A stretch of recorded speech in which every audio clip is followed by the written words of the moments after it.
housing at Window Rock, but they told Bob that there wasn't enough for us and we should get housing in the town of Gallup. Later on, he figured out that it was just that they were scared of having a psychiatrist come and live on the compound. Um, so there I was in Gallup. He was a tiny baby, and we went out to shop for a house to figure out a place to live when we got there. And on the first evening we were there, when the baby was finally asleep, I got out the little phone book, and sure enough, there was an Episcopal church. And that's a miracle to have an Episcopal church in a western New Mexico town. So that was where the children and I started out, actually being responsible members of a church. The priest who was there when we got there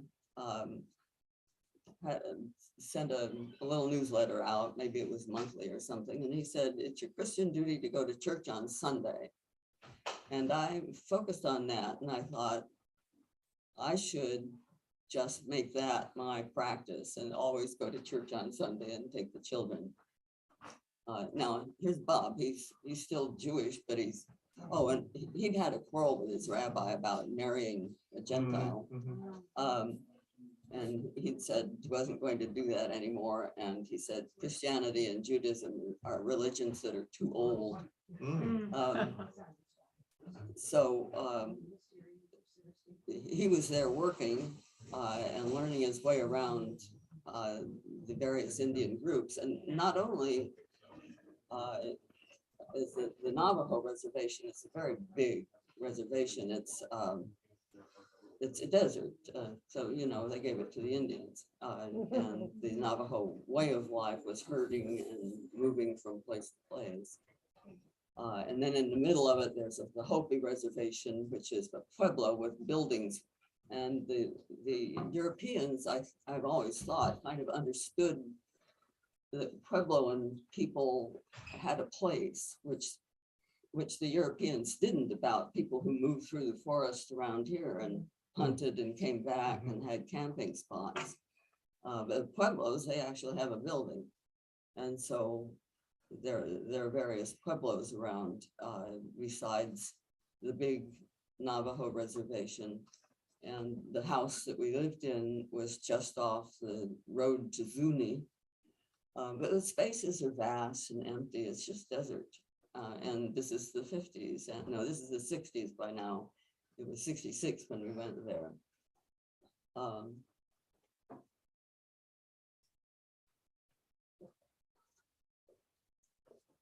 So I just began going to church.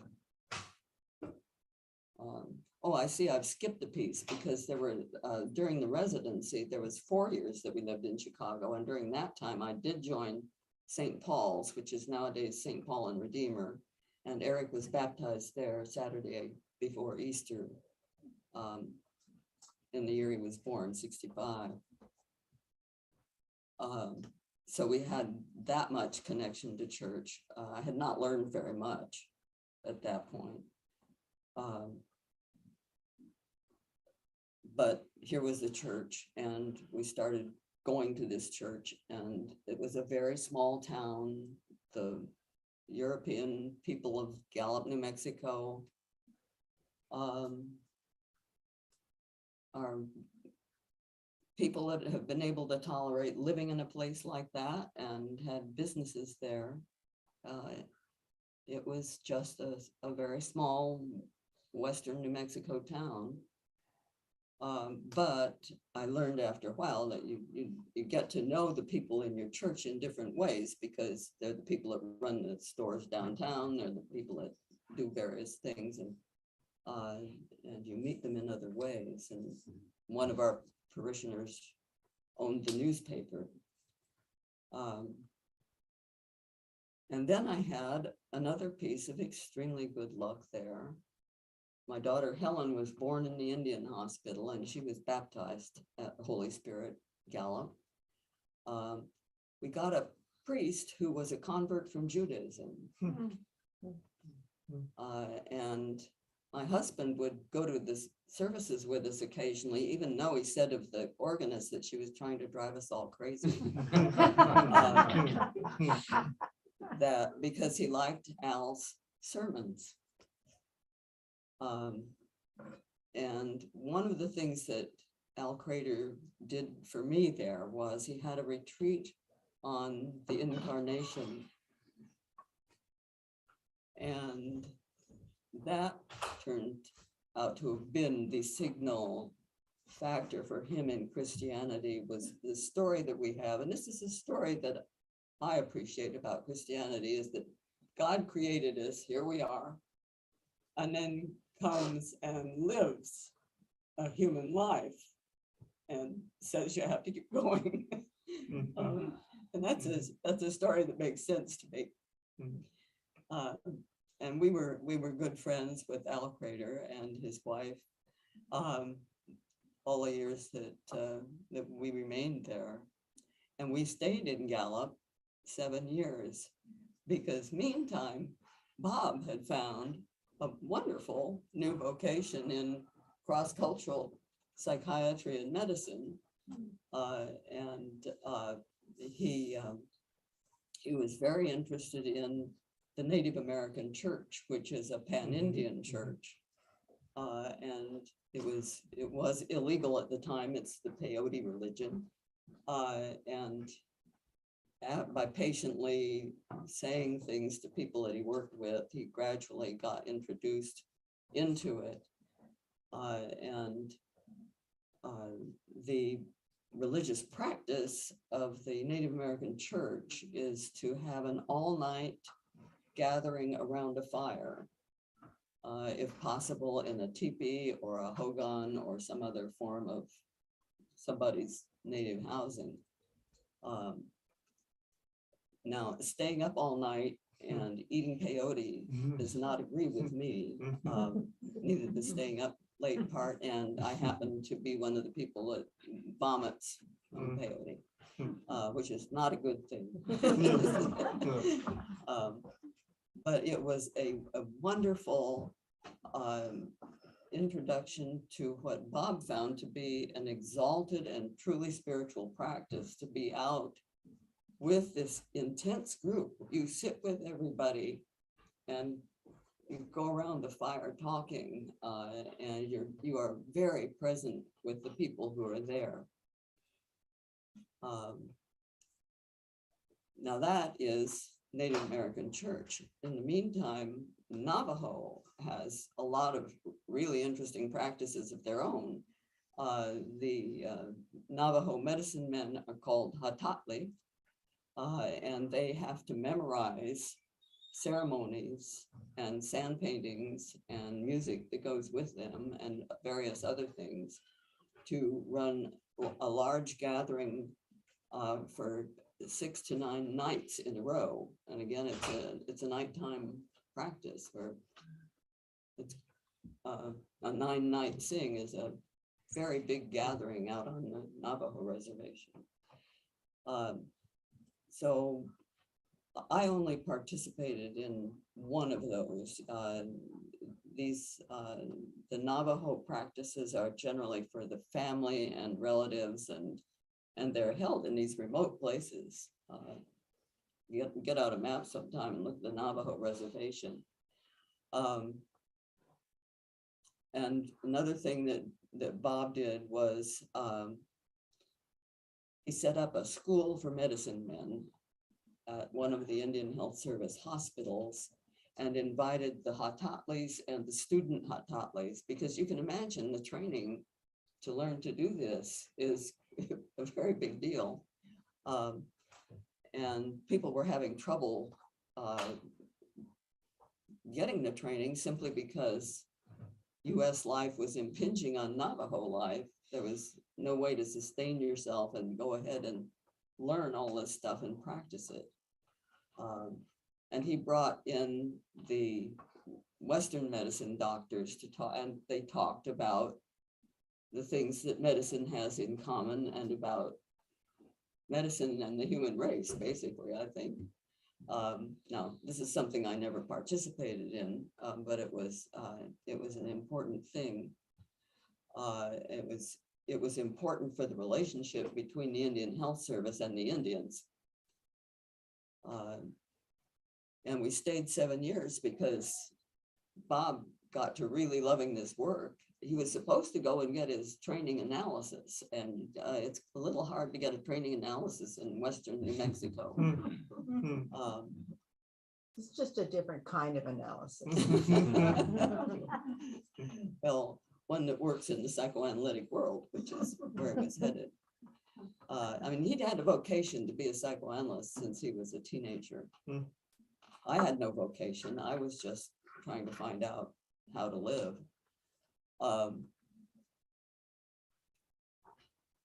So after 7 years in Gallup, he had the opportunity to become the chief of mental health services for the Indian Health Service. And we had a plan based on his ideas about what I ought to do, since I didn't know what I wanted to do, and my main interest is art.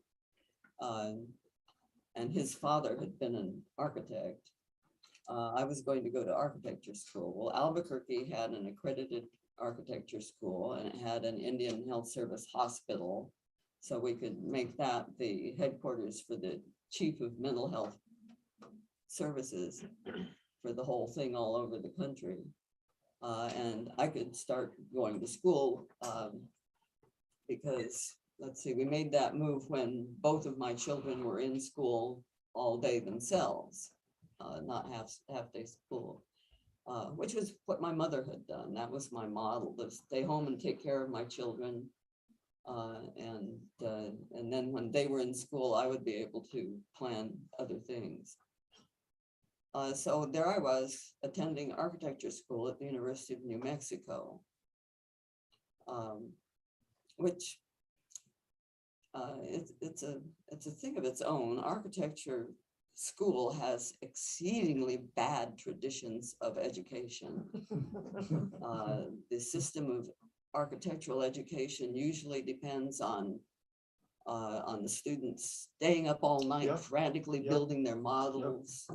It has a tradition of presenting your work and the other people trashing it every way they can think of, and being destructive of it.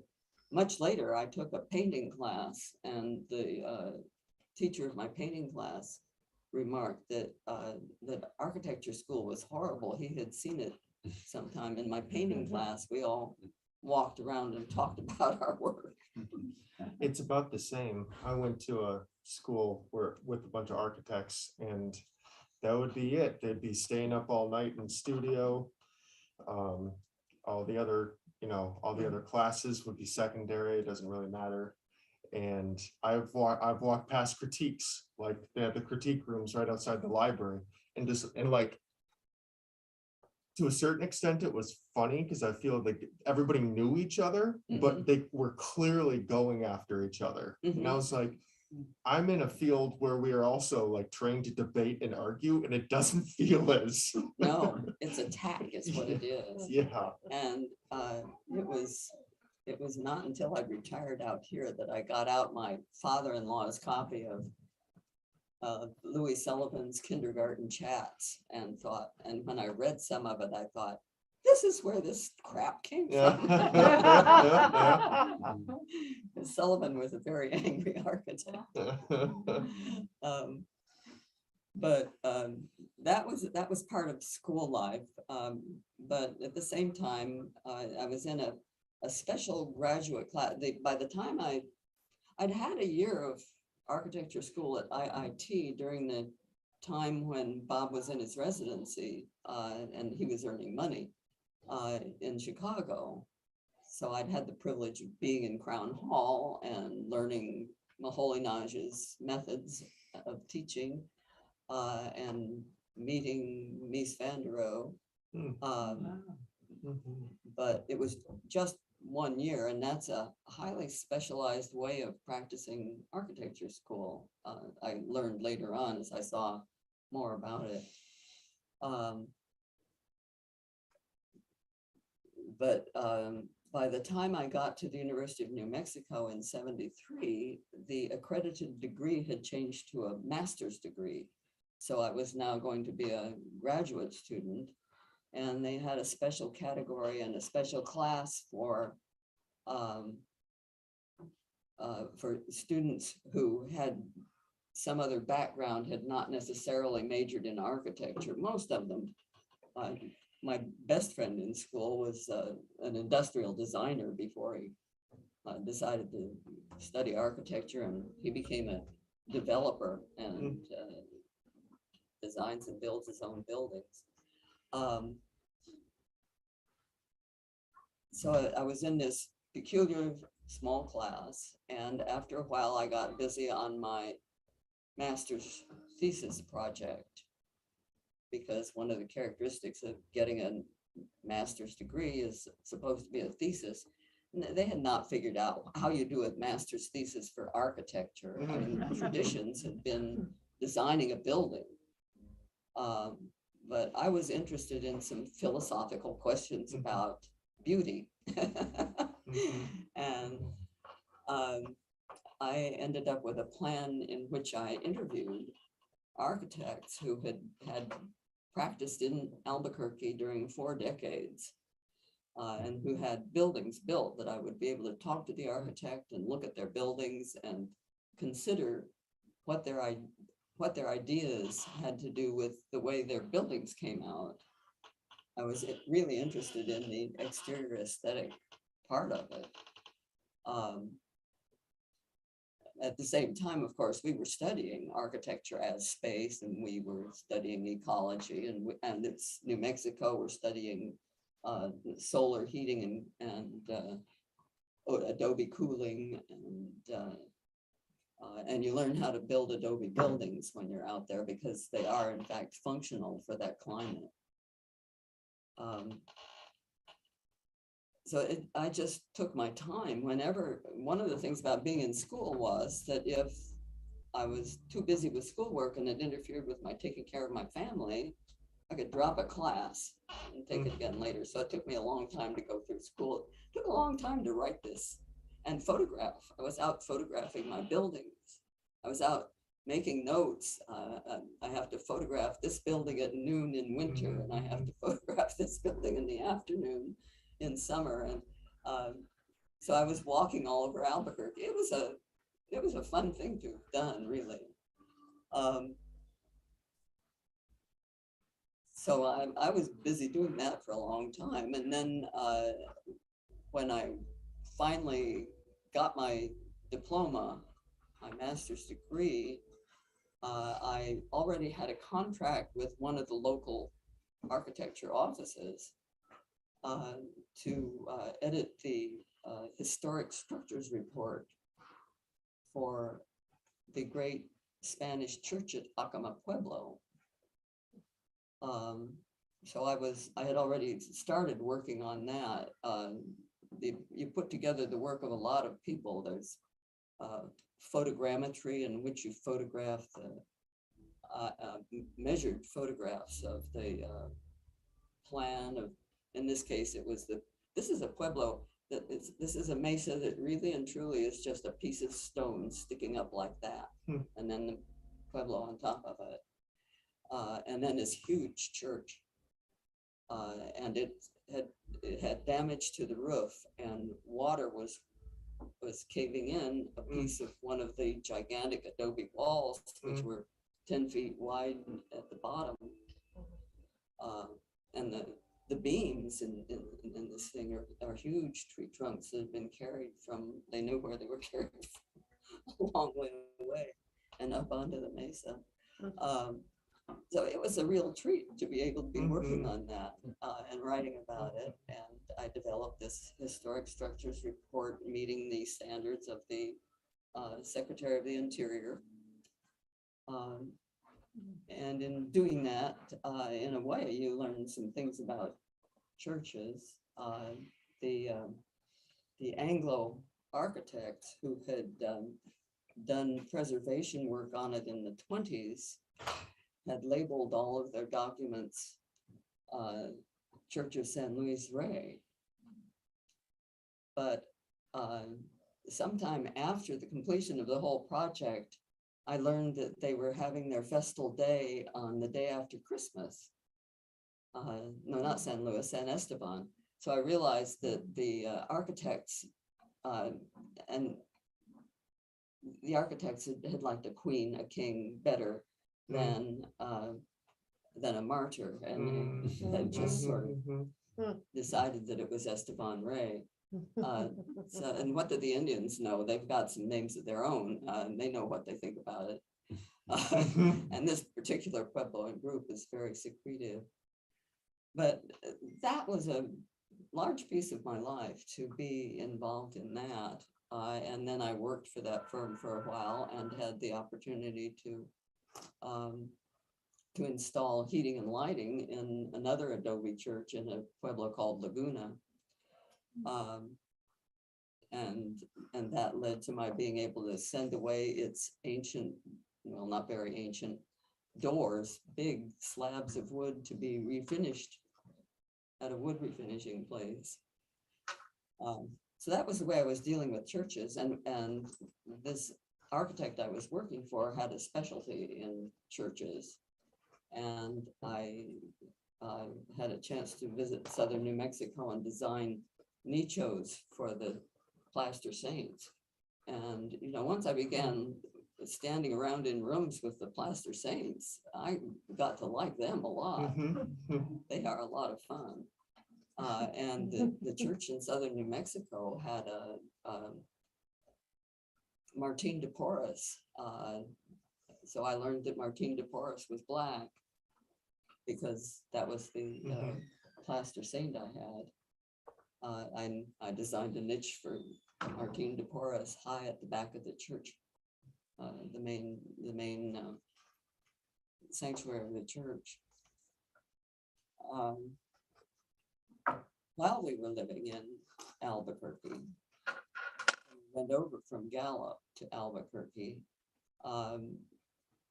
We finally had a chance to choose among more than one Episcopal church. And also in Albuquerque, we were able to ride our bicycles. Albuquerque is a great city for bicycles. And so we visited a church that was nearest us, adjacent to the UNM campus, because we were very near to campus. And we visited the cathedral downtown, where the children did not like the Sunday school, and the dean of the cathedral preached against the ordination of women, so we did not choose them. And we chose one called St. Thomas of Canterbury. Now, this is a period when schools had been ridden with riots, and there was still some leftover stuff from that in '73. And this church was just off campus, and it was called St. Thomas of Canterbury. And so, if you know, I had recognized that it was supposed to be the Canterbury Club of the campus. And indeed, from time to time, there would be some talk about our mission to the campus, but the students were not very interested in church. They were busy with their dogs. They had got over doing sit-ins and riots and that kind of thing that had gone on for a while, but student life was kind of funny on campus. And I think the most important thing at the University of New Mexico was that Beaumont Newhall had made the photography department a place where photography was recognized as fine art. And for that reason, I got to study American art, because I had time next to classes. I got to study American art with Nikolai Sikonski, who is a fine art historian. And he was only there because his partner was getting an advanced degree in photography, Sarah Greeno, who is now the curator of photography at the National Gallery of Art. And they went from Albuquerque to the National Gallery.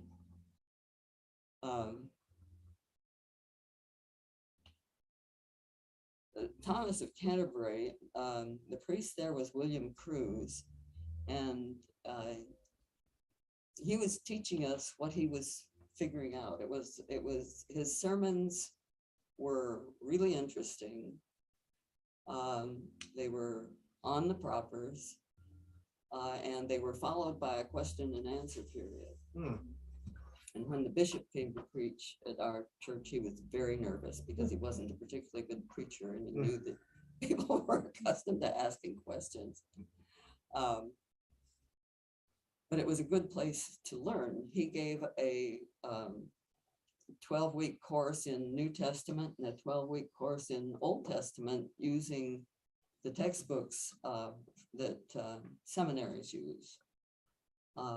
So that was some really good basic education.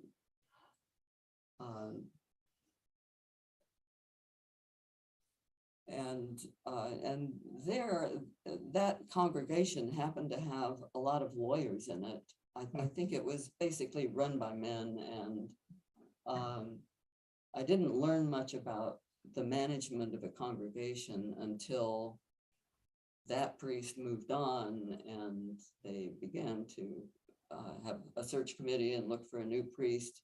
And the first new priest that we got did not work out at all. And then we had another new priest who was more interesting again, but it changes with the character of the preaching, especially in a small congregation, and it was a small congregation. And I think gradually over the years, it got a little more connected with campus, but I was not particularly involved in that. So that was where my children grew up in church until they went away to college. And after they went away to college, then I was free to leave New Mexico. I had been there for 23 years by accident. And my mother had retired to a little rural property in Central California in the Salinas Valley. But I knew that my mother would support me in doing what I wanted to do. And that turned out beautiful for all of us, because I have some of the best sisters-in-law I could imagine. I have 3 younger brothers. The oldest one is dead now. But my 2 younger brothers are married to women who were friends before they got these 2 brothers for their husbands. And they take care of people like you couldn't imagine. And my youngest brother had separated from his job, and he went up to Atascadero, where my mother had this 2 acres of property and a chicken run and a big vegetable garden, and she was still able-bodied when she started out. And she was beginning to get the same ailment that I have of the feet and legs, and have trouble walking.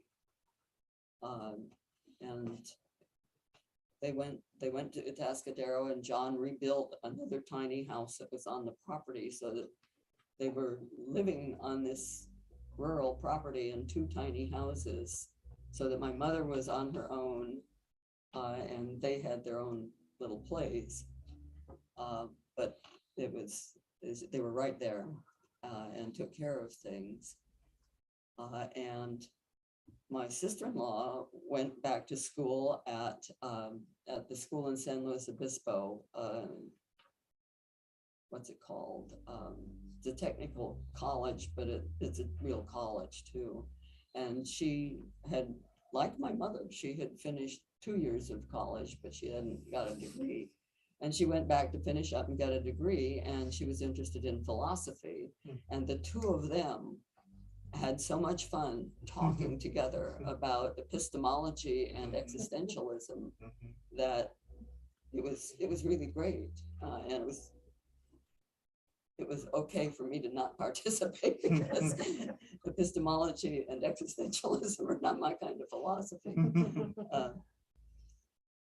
But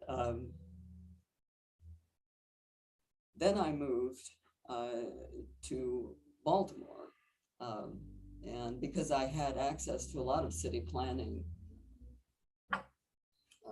news and magazines and teaching, I knew things about cities and I knew where to find information about cities. And Baltimore had done some renovating, and there were good maps of Baltimore, and it was right on the East Coast. It was close to the great art collections that are on the East Coast, not in other places in the country in such profusion.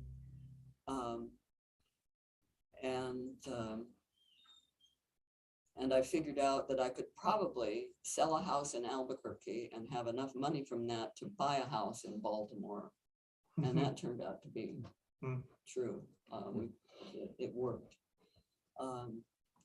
By the time a friend of mine moved to Albuquerque, she said that our old neighborhood was way out of anybody's price range.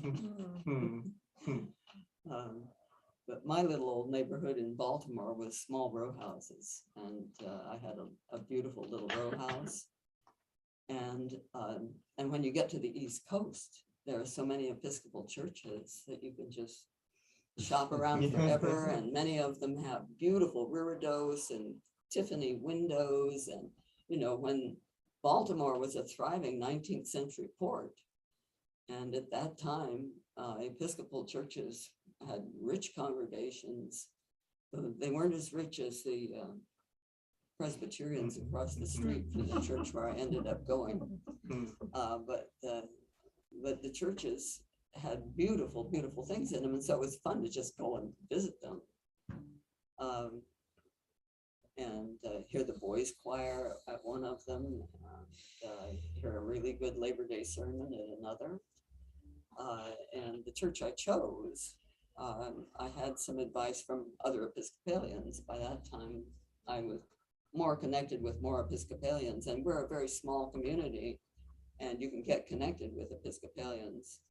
And it was there that that we all got much deeper into the management of the affairs of the congregation.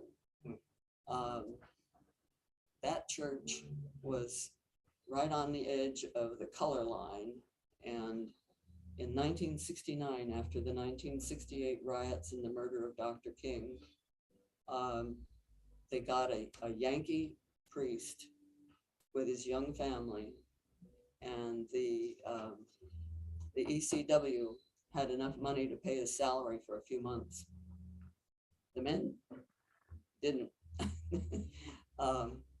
So there were always a group of strong women in this church who had been, and I think this is partly because it's the East Coast and a city, women lawyers and women who were highly skilled in managing affairs.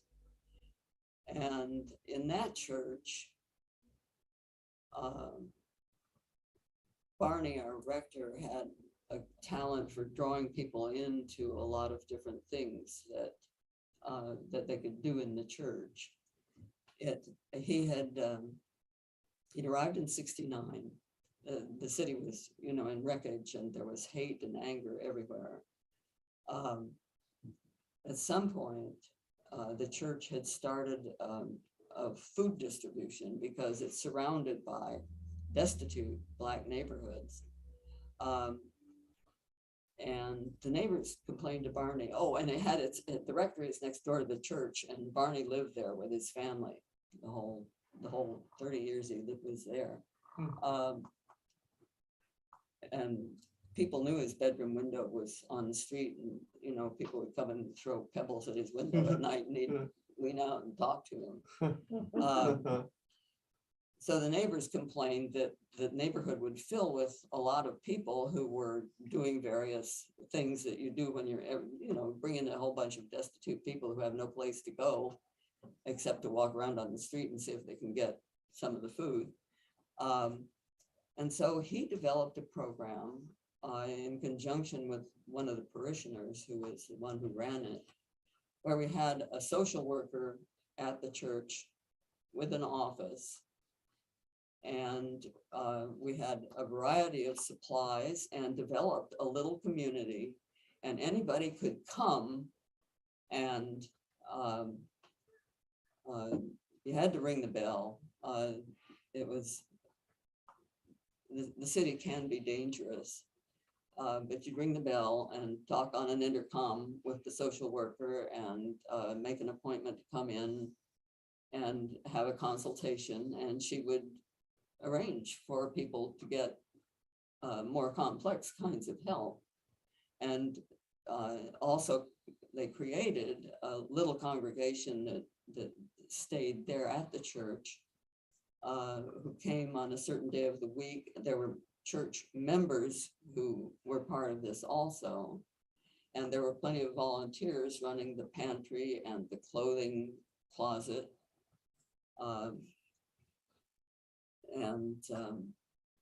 There was, that church just had a very great deal of neighborhood activity. It had a parish house behind the church building, so that for a public meeting, you could just tell people there's going to be a public meeting about whatever it is that's happened that people needed to talk about in the parish house. And people from the neighborhood knew the place and came and were in a way part of the congregation. They didn't necessarily belong to the church part, but they belonged to the neighborhood activity part. So the church was really in its neighborhood.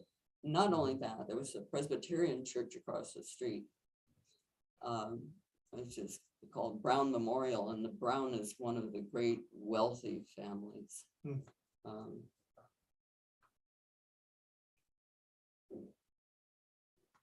was a much bigger and richer church, and it also had some ancillary buildings.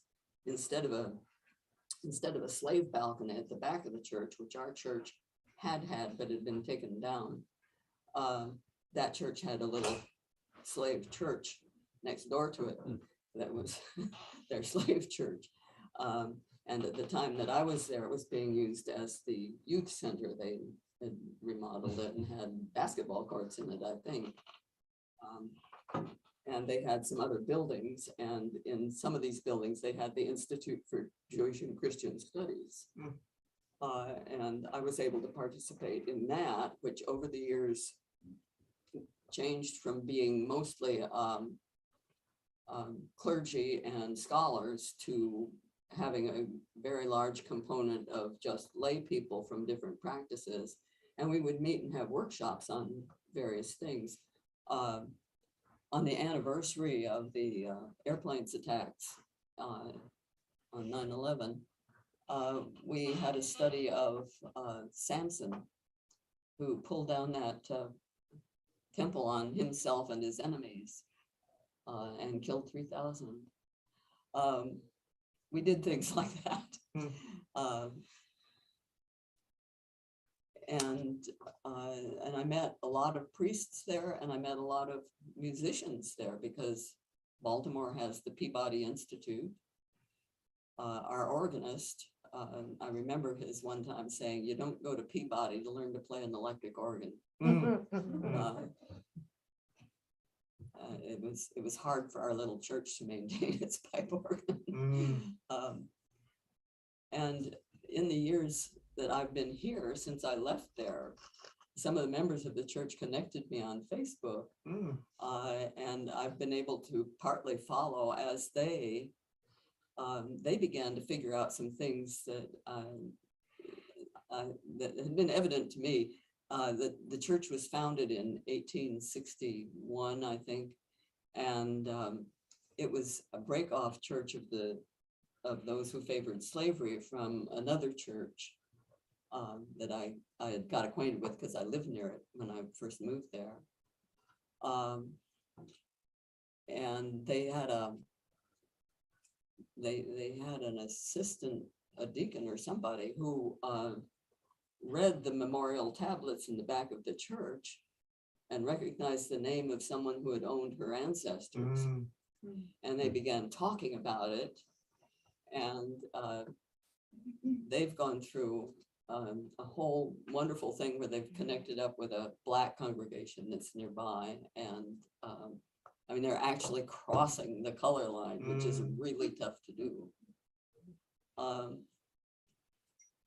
And we had, Barney had been there for 30 years when he retired. And we had a 2-year interim in which we were running the church. Mhm. And we also had, this is the church where they developed a system called Listening Hearts, which is the rector's wife was inspired by the Quakers and developed Mhm. this. And we all knew how to call for silence.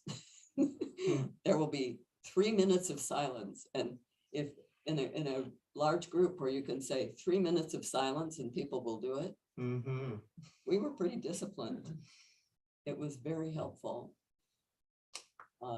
And they've gone on, and I retired because I was getting crippled and couldn't live in a 3-story row house anymore, and I came here. Mhm. So it's 10 o'clock, which means the Zoom part, we have to finish that, but this doesn't have to finish quite yet. So Mhm. would you be able to continue? I can stay here because For a I'll be little bit. going to the 10:30 Okay. service. But we'll say thank you for being with us on Zoom. And we'll see you at maybe in there. Bye. Thank you, Edna. Thank you.